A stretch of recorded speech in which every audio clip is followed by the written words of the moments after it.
Welcome to Justine's Kitchen. Today we're going to bake up a sweet and fragrant passion fruit cheesecake. But instead of using our traditional springform pan, I'm going to bake it in a flat cookie sheet with a lip and parchment paper. And this recipe is absolutely foolproof and delicious. It's my mother-in-law Jan Whitney's recipe, and they've been making this for a very long time, and it always is the start of every family birthday. Today though, what I'm going to do is I actually want to bake this flat. So it's going to be made quicker, then it'll bake quicker, and then with the addition of this fragrant and tropical passion fruit, it's going to take it to a whole new level. It cuts through the creaminess and the fat of the cheesecake, and the sweet tartness of passion fruit makes it really special. So let's talk about our passion fruit and where you can get this. It's really not that readily available in Southern California, but it's really abundant in Australia, and we use it a lot in desserts and fruit salads. You can find it here though, and I want to say it can be at specialty stores at certain times of the year, and you can find it at farmers markets. I did actually have a bunch of them. If you saw some of my first videos, I had a big pile of them up on the shelf here waiting for them to ripen, and they look like a black egg, a smooth black egg, and when they ripen, it gets wrinkly, and then you cut them open and you can scoop out the pulp and freeze it. This is about 8 to 10 passion fruit.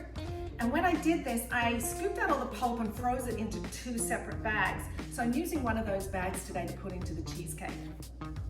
I do want to say they can be quite pricey, but it is worth it. And if you don't like the black seeds, go ahead and strain them out, but nobody really bothers about them too much. They're really delicious. So let's talk about what else you're going to need to make this fabulous cheesecake. We'll start by making our crust first, and the 4 ingredients you're going to need are a cup of melted butter or 2 sticks of melted butter, half a cup of granulated white sugar, 3 cups of graham crackers, and a pinch of salt. If you don't have graham crackers, then you can use something like a digestive biscuit or even a simple shortbread biscuit, and then just pop it through your food processor so you can get it nice and crumbed like these graham crackers. And then for our passion fruit topping, we're going to use 3 8-ounce packages of cream cheese, or it's roughly about 680 grams, 1.5 cups of sugar, 4 large eggs, and then of course our passion fruit pulp. Now don't forget, I'm a crust lover, so I want a nice thick crust. If you don't want so much crust, just cut back on 1/3 of your crust ingredients and that should be fine. But I just want to point out for our topping, we're not going to add our passion fruit to our mix until the very end. What we want to do is we actually want to run the sugar, eggs, and cream cheese through a high-powered blender, get it all aerated and mixed together, and then we're going to take that off and slowly incorporate our passion fruit.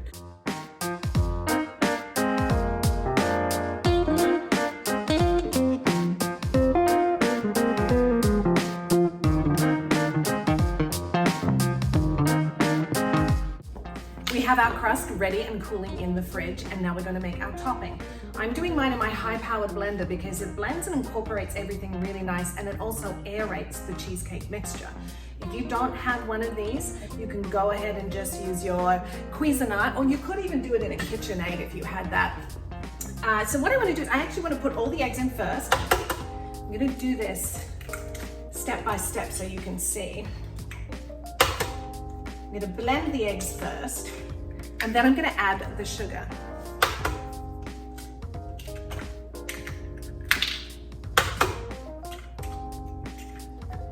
So put your lid on, and we want to give it a really quick blast to make sure the eggs are all frothy and light.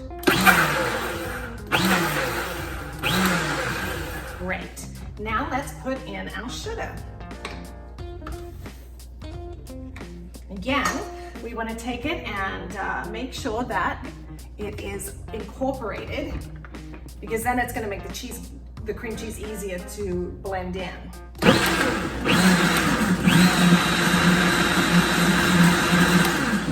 Done. Now for our cream cheese, I'm going to do this in stages just to make sure it all gets incorporated nicely.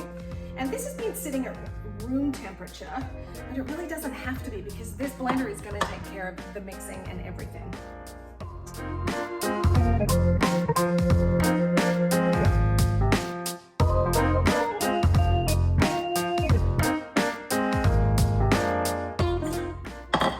And make sure you don't waste any of it. Always my motto. go. And give it a whirl. And that's done. So now I'm going to take this back to my main counter and I'm going to show you how I'm going to put the passion fruit in. Now that we've finished our cheesecake topping and blended it all up, the air, it's got lots of bubbles in this. It looks really fantastic. I don't know if you can see that. But now what we're going to do is we're actually going to put in our passion fruit pulp. And I want to show you this close up because you can see the passion fruit has black seeds. And when they're whole, they actually don't bother you and they're really easy to eat and digest. But if you were to put them into your high-powered blender, it would break them up and they would be gritty and sharp and it would look like you had dirt in your cheesecake. So what we're gonna do is put them into this mix now just very gently. They smell so amazing. They just permeate the kitchen with the most amazing fragrance. And we're gonna just mix it around and it gives it a gorgeous tropical color. And then that's it. Pour your mix in on top of your cold base that you made. And we're gonna bake this off in a 350 oven for about 25 minutes, but we will check it through the cooking process. And I wanna say that is about a third of the time it takes to cook a regular springform pan cheesecake. So see how easy and fast that is? All right, looks really great. Let's get it into the oven and we'll give it a check in probably about 20 minutes. The cheesecake has been in for 20 minutes and the kitchen smells absolutely beautiful with the passion fruit. It's starting to get a little puffy, which is a sign that it's nearly done. With the test here, without burning myself, I can feel that it's nearly there. I want to say another 5 to 7 minutes just to make sure everything's done well. And here is our beautiful finished cheesecake. You can see after it's been baked for that 25 minutes, you can see the lovely golden edges and little gold bubbles, and it's just perfect. I let it rest for about 20 minutes and then put it into the fridge, and it really only took about 45 minutes to cool down, so it was a very quick process. Now what I want to do is I want to cut this and I want to put it onto this pretty cake stand and get it ready for service. I do want to show you a couple of different things you can do because we are doing a non-traditional way of doing the cheesecake. I want to pull it out, put it onto my cutting board, and what we can do is we could cut it into small rounds, something like this, and that way you could have individual small cheesecakes that you could offer people, something like that.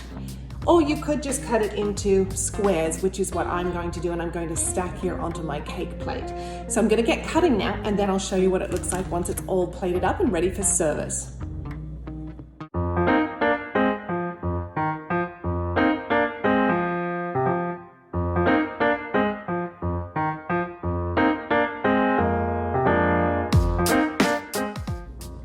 Our cheesecake bars are ready for service. They're all stacked up neatly.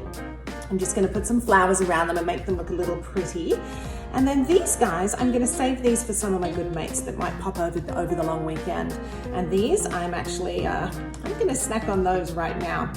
I want to show you the final thing too. So look how beautiful and golden that crust is. And you can see how easy it is to just pick up and eat.